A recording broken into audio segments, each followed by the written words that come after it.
Okay, let's call the village board meeting October 23rd, 2023 to order. And we'll have a roll call, please. Doxy. Here. Anastasio. Here. Venturini. Here. Bhatia. Here. Washburn. Here. DeGroot. He's here. Trustee, Hewitt.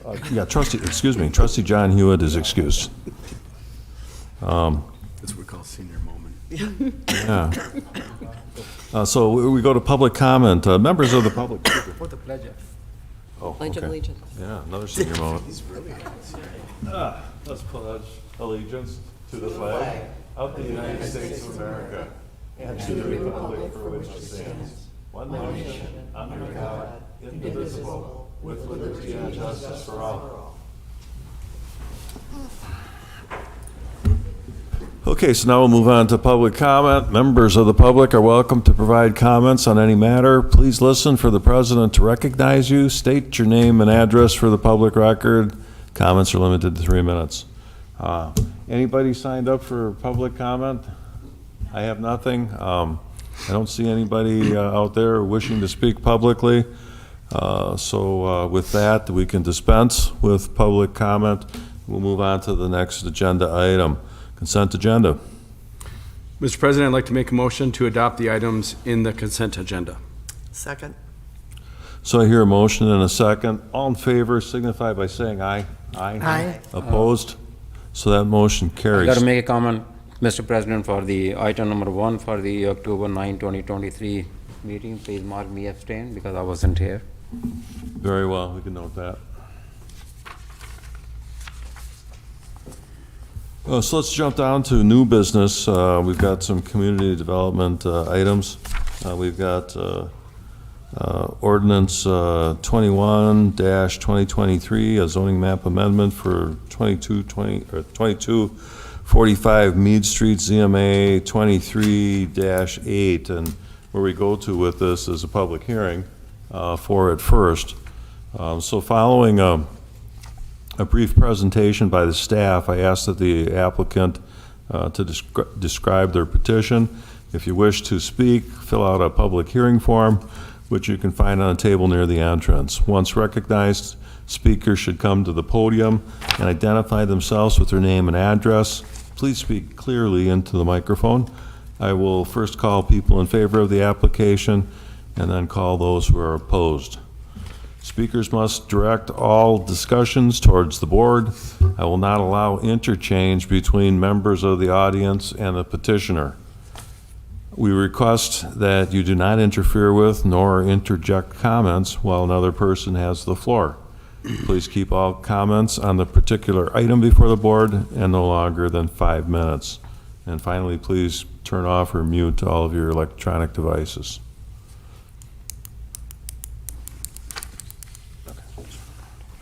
So moving on to public hearing item number 1.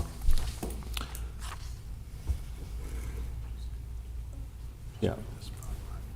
Right, we'll just open public hearing for ordinance 21-2023, proposed zoning map amendment related to 2245 Mead Street. Mr. Schultz. Mr. President, village trustees, Grant and Habitat for Humanity applied to amend the zoning map from B1, which is neighborhood business, to RL2, which is low density residential. The applicant wishes to demolish the existing commercial building and build a residential building in its place. With that, the village staff have no recommended conditions for approval. The Plan Commission unanimously recommended approval of the application as well. And just wanted to quickly point out the fiscal analysis spreadsheet to just point out that even though Habitat's, what we used in the fiscal analysis for a total estimated taxable value was $141,000, which is pretty similar to some of the other Habitat properties just up the street there. But on a per acre basis, this neighborhood nets at those values at $1.3 million an acre. So just wanted to kind of set that out as a side of like this, the urban form over there supports, when you have denser housing, you can have smaller, less valuable housing, but still at a net acre is carrying its weight with the village in the taxes that these residents are paying. So we're happy to see Habitat putting up additional housing in that neighborhood and happy to have the wide variety of housing options that we do in the village of Mount Pleasant. The petitioner is here. Did he wish to speak on this at all? Negatory? All right. Any immediate thoughts from the board? Okay, yeah, we'll carry that over to the motion. So at this point, I invite the public to speak. I have nobody signed up to speak on this. I don't see anybody out there wishing to speak either for or against it. So having opened to the public, I can now close to the public, and then we can move on to the motion. Mr. President, I make a motion to approve Ordinance 21-2023 as presented. Second. Second. So I hear a motion and a second. Thoughts from the trustees? Mr. President, it's a project for the Habitat for Humanity, and they do great thing for our community. So I'm pleased that I made the motion, and I'm pleased that they are making these, that we are making this amendment to the zoning map, to accommodate their project. Thank you for all you do. I'll second that comment. Oh, absolutely, and I agree. Habitat's been doing some wonderful things down there on the east side, and I think in Sam's world, this is cleanup, right? Thumbs up from Sam. So,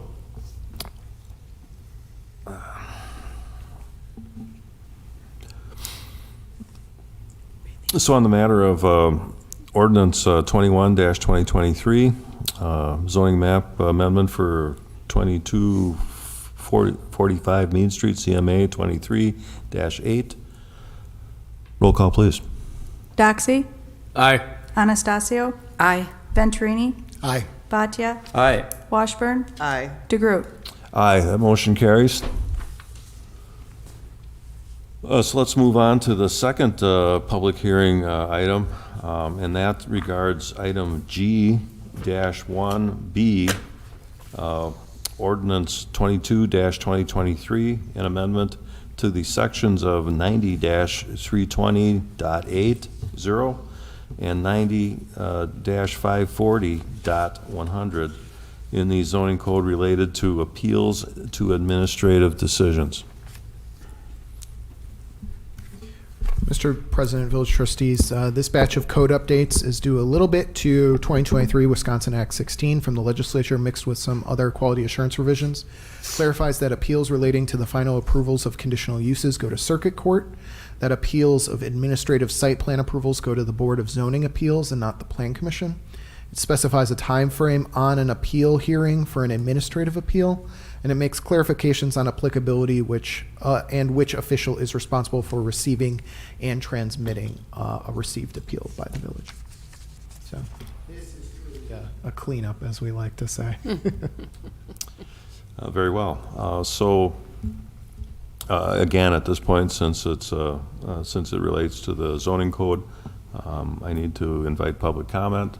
I again have nobody signed up to speak either for or against this, but we do have to uphold our statutory requirement to have this public hearing. And so there being nobody speaking for it or against it, we can now close public comment on that. Trustee Bhatia. Mr. President, I make a motion to approve Ordinance 22-2023 as presented. Second. So I hear a motion and a second. Any thoughts from trustees? Yes, again, as we did at the last meeting, I applaud the efforts by Sam and Robin and all their staff, because it's a lot of effort. It's a lot of work to to cross all the T's and go and dot all the I's and to go through all the, not only to stay current with the state laws, but as we use the ordinances, it's like anything else. As you find what doesn't work or what needs to be amended and what needs to be corrected. So I applaud the effort and thanks for keeping all the ordinances and that comment applies to all the ordinances that you have been updating. Thanks for keeping them current, and we are leading. This village leads in everything. I agree, Ram. It's nice to be proactive.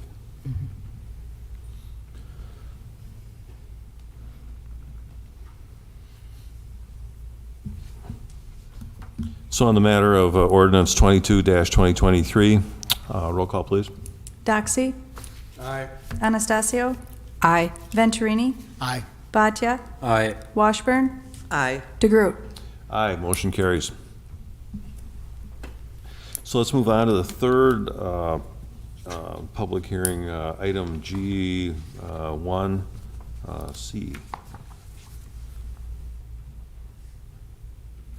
So I'll be now opening a public hearing regarding G1C, ordinance 23-2023, an amendment to sections of 90-320 of the zoning code related to use classification system. Back to Mr. Schultz. Mr. President, trustees, this zoning text amendment consolidates and reorganizes the 8 business and industrial zoning districts into 5 commercial zoning districts. The village staff identified this change within the village strategic plan, acknowledging the ever-changing nature of commercial real estate. Increasing the lines between retail, office, service, and industrial properties have blurred. For example, O&H Bakery's location on Washington Avenue, which is currently zoned B3, contains a mixture of limited industrial, food manufacturing, office, and retail sales uses. The existing B3 district does not allow limited industrial use, leaving the use as legal nonconforming. Conversely, many large retail sales users, such as Walmart, Menards, Petco, etc., operate out of buildings largely indistinguishable from industrial buildings. To address this issue, the 5 updated commercial zoning districts focus more on use intensity and less on the strict separation of commercial uses. The 5 categories are C1, which is low-intensity commercial, accommodating low-intensity commercial, low-intensity manufacturing, and residential uses. The village intends the C1 district to support those very local uses within neighborhoods. I like to think of this as the district of, something that you might walk to that would be within your residential neighborhood, that you would feel comfortable living next to or very close by, local coffee shop that's very small, that type of thing. C2 would be moderate intensity commercial, accommodating moderate intensity commercial, low intensity manufacturing, and upper story residential uses. The village intends the C2 district to support these local uses within small nodes or along local corridors. This is something that you might walk to or more likely like bike to, short drive away, kind of at the edge of your neighborhood, the local flower shop, a small grocery store, those types of things where you might stop in as a more specialty use. And also allowing some of those low-intensity manufacturing, like your local bike shop that might be kind of assembling or working on things, or similar types of artisan manufacturing users. C3 would be high-intensity commercial. That district accommodates high-intensity commercial, moderate-intensity manufacturing, and upper-story residential uses. The village intends the C3 district to support these regional uses concentrated in large nodes or along regional commercial corridors. Think State Trunk Highway 20, the corner of 11 and 31, those types of nodes and areas within the village where we want to encourage a broad mix of uses and where we find a broad mix of uses already existing within those corridors. That's why we wanted to highlight both Walmart and O&H Bakery, which, while within separate commercial areas, are within the 11 State Trunk Highway 11 commercial corridor, the State Trunk Highway 20 commercial corridor.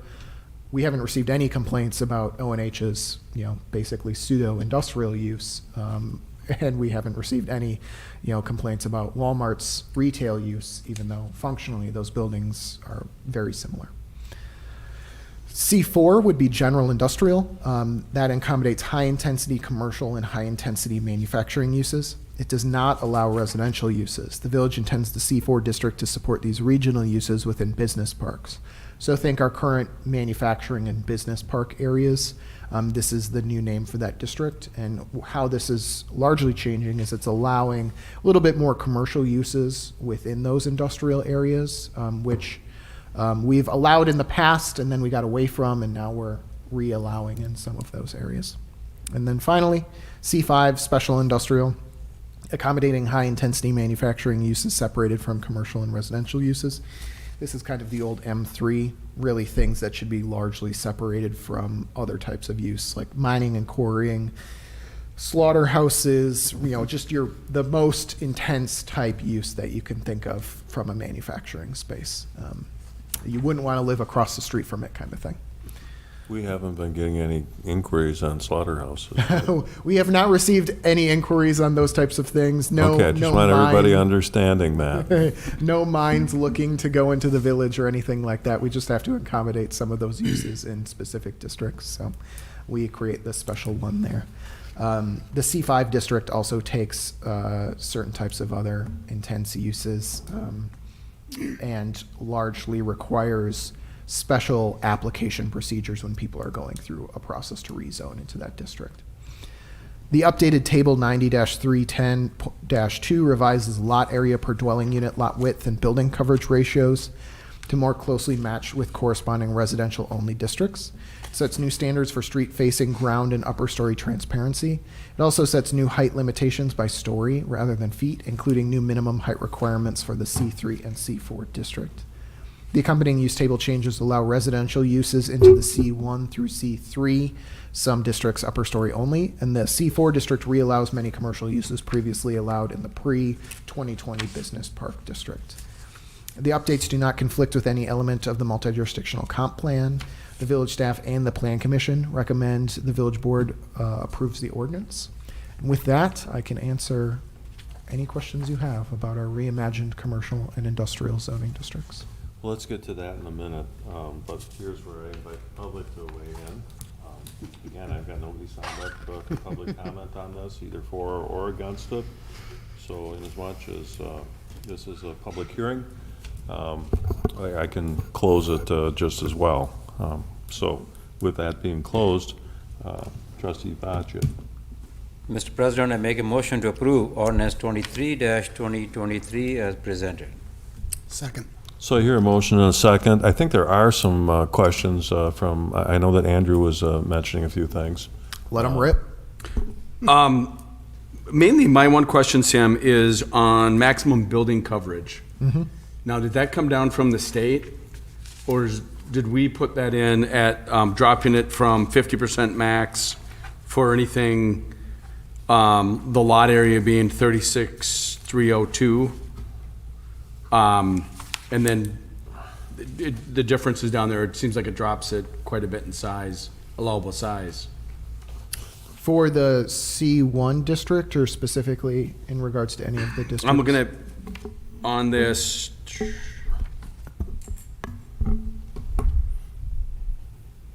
it's a third, There's a page number. it's a page with graphs, 27 of 87, and it's got a chart in there on that page.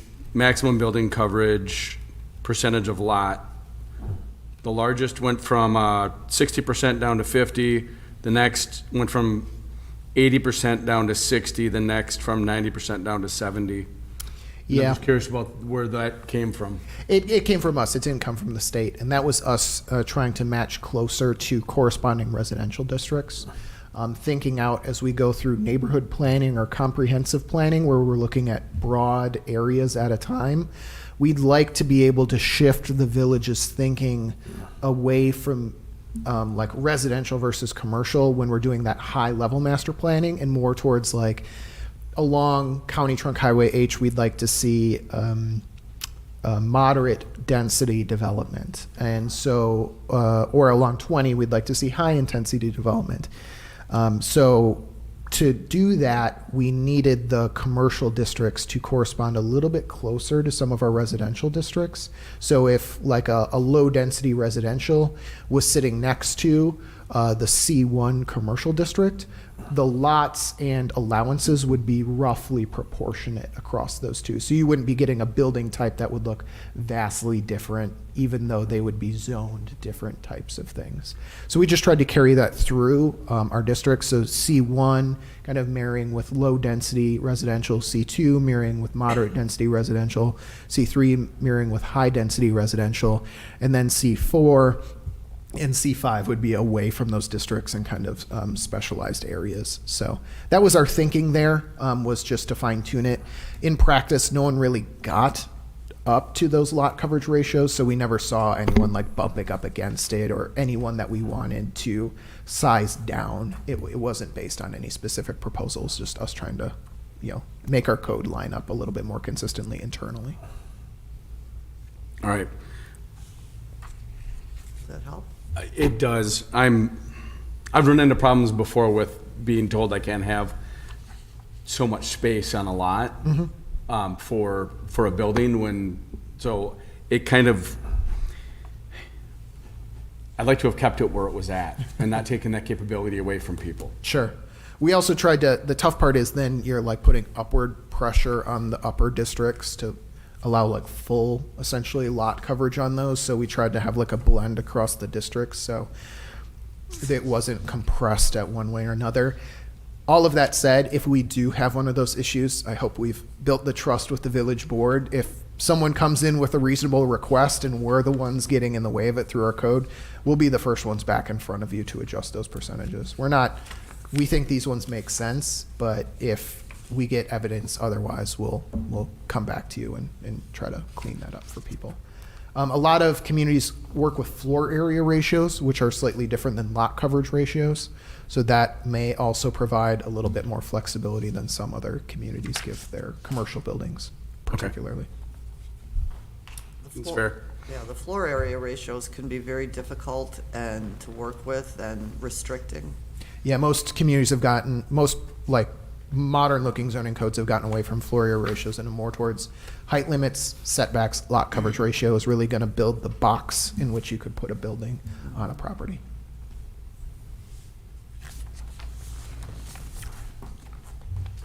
Okay, we're talking about the ordinance 23-2023, correct?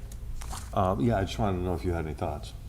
No, no. Because I just had a quick question too. If we're, how does this get applied then when we approve this?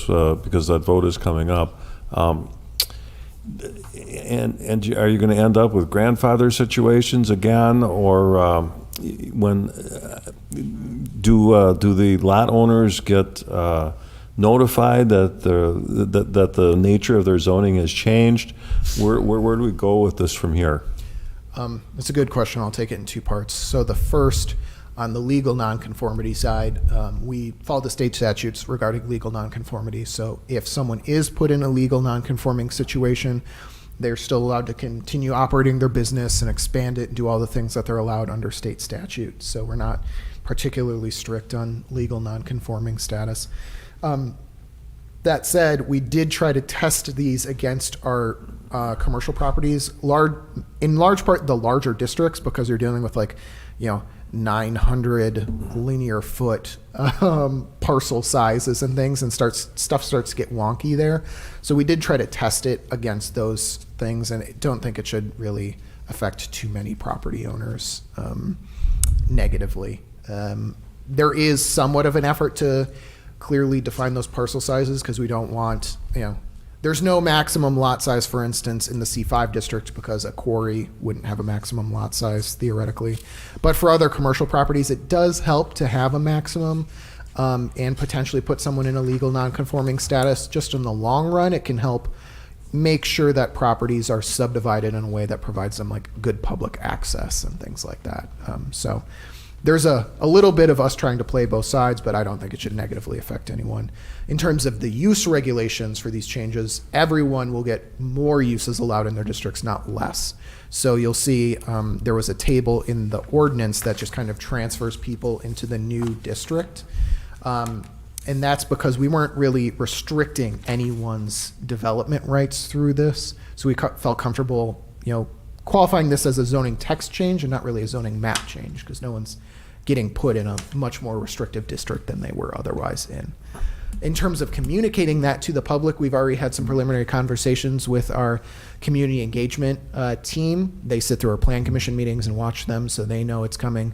So we will do, we had a lot of positive interactions on kind of more of a one-page summary of some of the changes, so we'll work with them to get that out there and let the business properties know.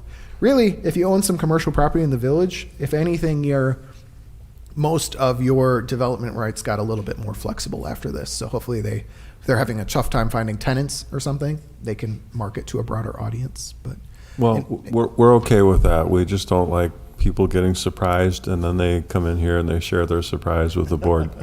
yeah, that's definitely not our intent. And, that does happen every now and then, like someone gets miszoned or put in the wrong category or something. And in those cases, we just try to work with people and say, like, the process isn't scary. We'll take you through. In certain circumstances where it's a true mistake, we'll look at doing things like waiving application fees and stuff just to do what's right, essentially.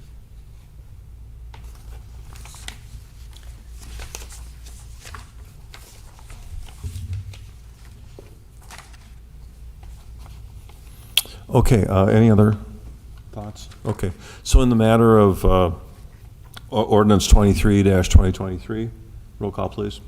Doxy, Aye. Anastasio, Aye. Venturini, Aye. Bhatia, Aye. Washburn, Aye. DeGroot. Aye, the motion carries.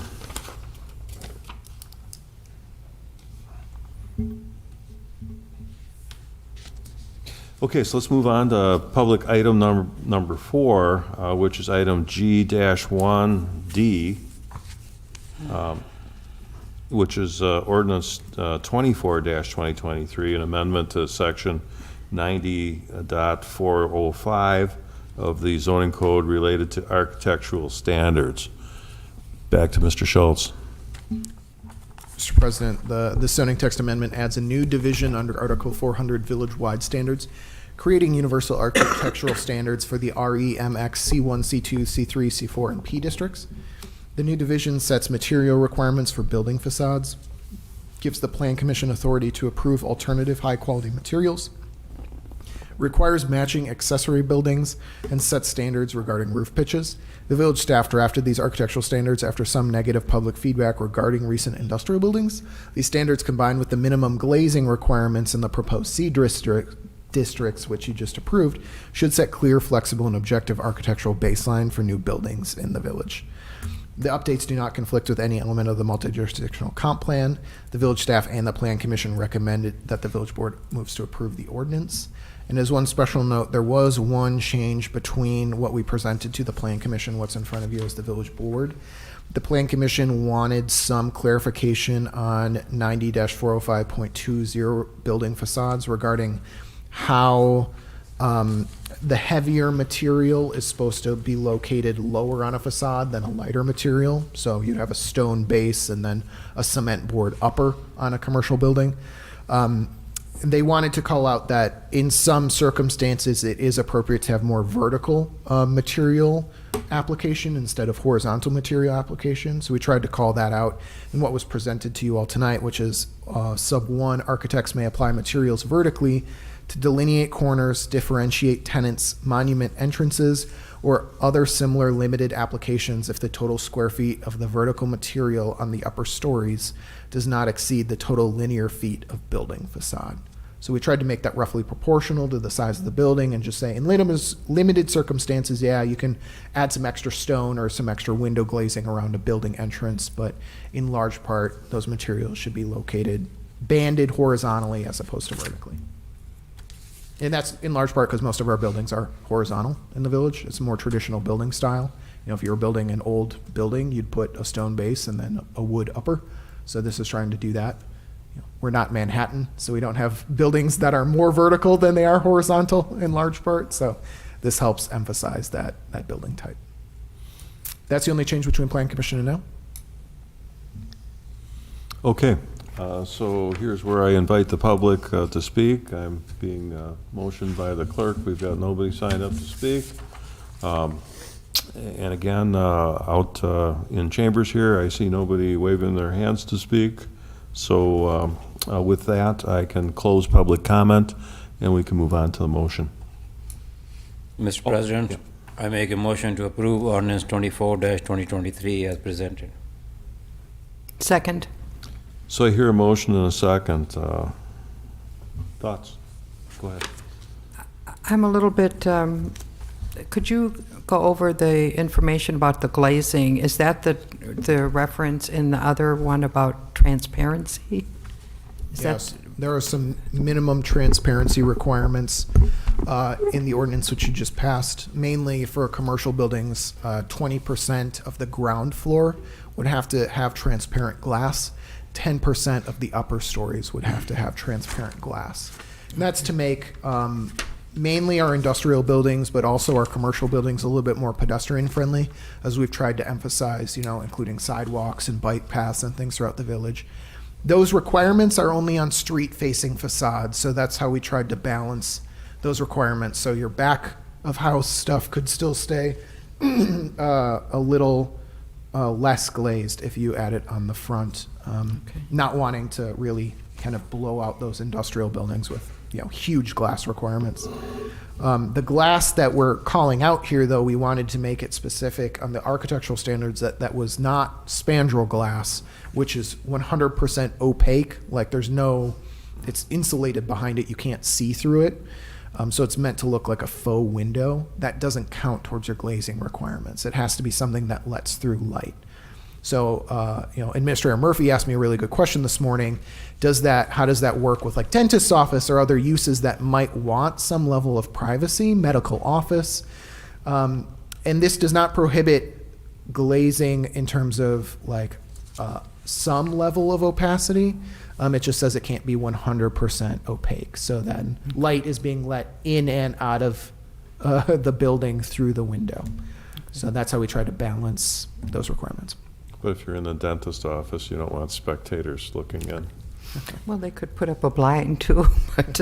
And So many it- do. We just is- wanted to answer that specific So question. this is more for aesthetic purposes instead of just having a huge big block of a building. Correct. Those industrial buildings. One of the reasons why we went through the commercial industrial stuff that we just talked about was because a lot of places are moving towards those tilt-up concrete buildings, but not just in an industrial setting. I've seen them used in public buildings because they're more cost-effective. They're used in some commercial buildings because they're more cost-effective.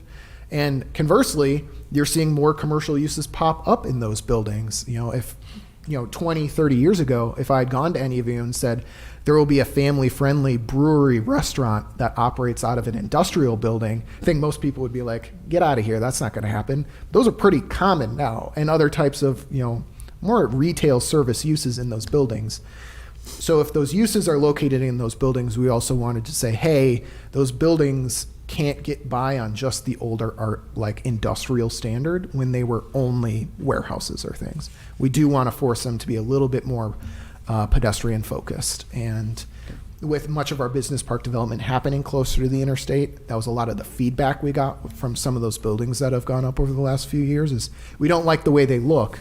Well, this is us trying to still allow those forms of construction because they are cost effective, while balancing, hopefully they look a little bit better to passersby. If it's a brewery, we want a lot of windows because breweries are cool. You have something? Okay. That being said, in the manner of Ordinance 24-2023, roll call, please. Doxy, Aye. Anastasio, Aye. Venturini, Aye. Bhatia, Aye. Washburn, Aye. DeGroot, Aye, that motion carries.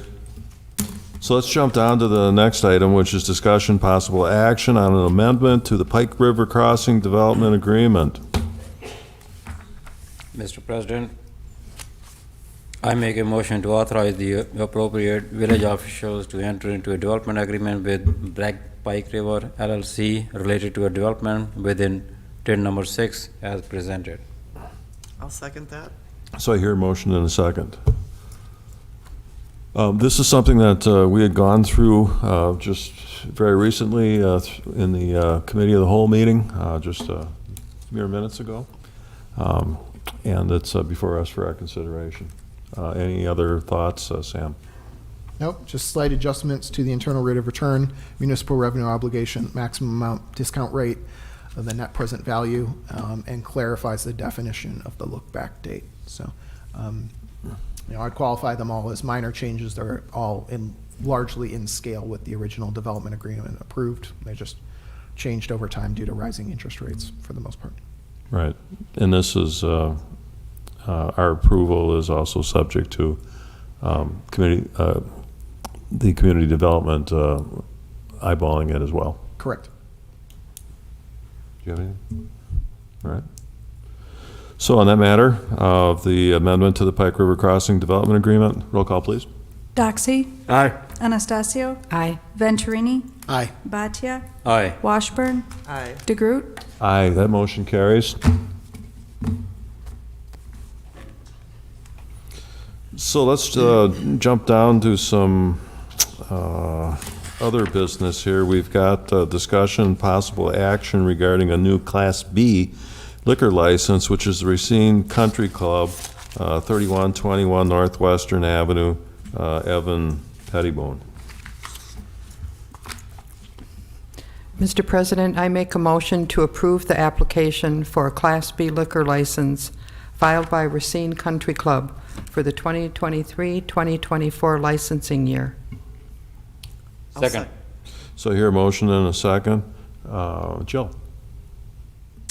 So this is an application received from Racine Country Club. They have recently had an addition put into an area that's actually in the village of Mount Pleasant to create an additional clubhouse. And they are just asking for a full Class B liquor license to have beer and spirits there. It's my understanding it's called the Billows, I believe. So it's a pretty standard application. They have asked for a name change at the city of Racine as well, because they did go through owner change where they are not a not-profit, they are for profit now. So they're going through a similar change at the city as well tonight. This is something that we had heard about at a previous committee of the whole meeting. Yep. And it's one of these goofy situations where the country club lies partly in the city of Racine and lies partly in Mount Pleasant. And so even though it has a city address, the new addition that they built is actually on the Mount Pleasant side of the dividing line. So they have to come to us for this. We also know that we have plenty of licenses available in the village. So if we're not giving away the last one. If there are other businesses that would like to come in and apply for a full class or the Class B, that we would be able to also authorize those if they were qualified. So As the village grows, we obtain more licenses. So on the matter of the Class B for Racine Country Club, roll call, please. Doxy, Aye. Anastasio, Aye. Venturini, Aye. Bhatia, Aye. Washburn, aye. DeGroot, Aye, that motion carries. So let's move on to discussion and possible action regarding Resolution 29-2023, a budget resolution amending Resolution 13-2022, adopting 2023 budget for the Village of Mount Pleasant for General Parks Fund to provide appropriations to purchase parkland. I don't have that on my agenda. I don't see I that just either. have the fire one. Yeah, Yeah, I so, don't either. so Maybe let's that's just, next time. let's just back up and try this again. We've got the discussion, possible action regarding Resolution 32-2023, which is the budget amendment for the Village of Mount Pleasant for the capital outlay of fire impact fees to provide $90,000 for building improvements at Station 8. Mr. President, I make a motion to approve Resolution 32-2023, amending Resolution 13-2022, adopting the 2023 budget for the Village of Mount Pleasant to provide $90,000 of building improvements at Station 8. Second. So I hear a motion and a second. Again, this is something that we had discussed recently at the Committee of the Whole. Need to move some money to take care of some fire station repairs. I think also, as we talked about in the cow meeting, a great use of our fire impact fees for our residents who, every time we build a new house, there's a fee paid to the parks, there's a fee paid to police, there's a fee paid to fire. And I think it's really worthwhile knowing that those funds do go to good use, to keep our firehouse, in this case, to do some much-needed repair work and so forth, but a great use for those impact fees. And again, the impact fees that when you're building a house today, you're helping to fund the future. So, and pay forward for improvements that are going to be needed as we add population. So great use of the fund and the impact fees. Yeah, and frankly, we're speaking not quite correctly when we call them repairs, because it's a capital item, major boiler replacement. Right. Yeah. Mr. President, I've spent a lot of time in austere environments in the cold without heat for weeks on end. And it saps morale and energy of the soldiers, and in this case, the firemen. So I think most importantly is knowing that the boiler is out. We need to get it fixed as soon as possible, or get a new one in there as soon as possible, and get a second one to cover them in case one of them breaks down. So it makes complete sense. Yeah, it should be noted that they are without heat right now. So that's why we're acting on it tonight. I echo the comments by Trustee Doxey and Washburn. Like they said, it's a great use of the impact fees. Like anything else, you don't have to spend the money, but this is not spending, this is proactive. It's not reactive, it's a preventive maintenance to make sure that we don't end up in a situation where the boiler is kaput and then, everyone is cold kind of thing. So I echo that, and I think it's a good use of the money, and to make sure that it's just like you don't have to, if you know that the roof is going to leak, you better fix it now before we have to replace the whole roof. Agreed. So on the matter of Resolution 32-2023, roll call, please. Doxey, Aye. Anastasio, Aye. Aye. Venturini, Bhatia, Aye. Washburn, Aye. DeGroot, Aye, that motion carries. I don't see much more on the agenda under reports. Anything? Go ahead. Commend the village staff, George and all the staff for the parks and the recreation on Saturday. My grandson was in town, so we took him to the trick or treat. It was raining, it was wet, it was a miserable day, but the fire, the police, everyone was there, and the village did a great job in spite of all those conditions. Mm-hmm. And every kid was having a great time. Adults, I'm not too sure, but every kid was having a great time. So Kids love the rain and the cold. kudos to out them. there. Kudos Right. to them. They're But not fussy. They're getting candy. I believe that I heard from George that last year, because the weather was good, we had about 1,500 people. I mean, the kids lined up. They said it wasn't that, but it was still fun event. And I hope that our village keeps on doing and growing these kind of events for the public. Go ahead. I'd just like to comment on the League of Wisconsin Municipalities conference that we went to, 125 years. Convention or conference, I'm never sure. But most of the trustees attended, as well as the administrator, and it was well worth the effort and the time and the money. Very good networking opportunities, very good sessions, exhibits, and it was a good time for us all to get to know each other in a different setting too. So thank you for sending us, and thank the village. I agree. It's always a worthwhile event, and it's interesting to meet with our peers from across the state. And at the end of the day, we come to find out that everybody's got the same problems. It's just a matter of scale. But along the way, it should be mentioned that the president of the League of Wisconsin Municipalities, when Maureen Murphy had passed her golden gavel on to the next president incoming. And so she is now known as, what, ex officio or past president, or which she claims is the greatest job, to be able to give all the advice she wants and to not have to take any of the responsibility. So again, congratulations, Maureen, on your past year of doing, yeoman's work for the league, and best wishes going forward.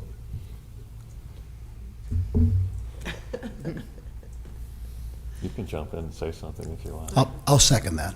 Yeah. Yeah, if I could just make one comment going back to the parks. So I did go there on Saturday, play a little pickleball while it was still sunny out. And I went with my son, my daughter-in-law, and their 3 children, 5.5 years and younger. So a very young couple. And I'm telling you, give a lot of credit to the village, to the prior boards for having the foresight to do that park, because young couples, that's what they're looking for. And we took the kids for a walk very briefly, because I said they're 5.5 years and younger, so we couldn't go too far. But my son and my daughter-in-law are just amazed at that park, and they loved. They're building across the street from me right now, so they're moving into Mount Pleasant, and that's one of the reasons. It really is a jewel. It is. One last motion. Motion to adjourn. Second. I hear a motion and a second. All in favor, signify by saying aye. Aye. Aye. We stand adjourned. Thank you.